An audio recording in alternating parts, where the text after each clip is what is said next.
मुंबई साखळी बॉम्बस्फोटातील आरोपी असलेला अबू सालेम हा गेल्या काही दिवसांपासून नाशिक रोड कारागृहात बंदिस्त होता। सुरक्षेच्या कारणास्तव त्याला तळोजा कारागृहातून नाशिक रोड कारागृहात हलवण्यात आले होते।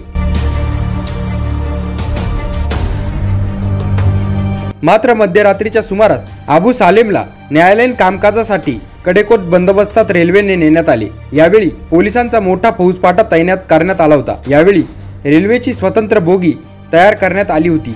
त्याची श्वान पथक त्याचबरोबर बॉम्ब शोध पथकाद्वारे तपासणी करण्यात आली आणि त्यानंतर अबू सालेमला या बोगीतून हलविण्यात आले।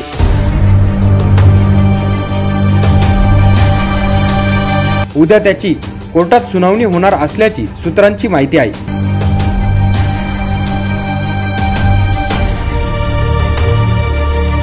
एनसीएन न्यूज साठी प्रतिनिधी रोहन दानी, नाशिक।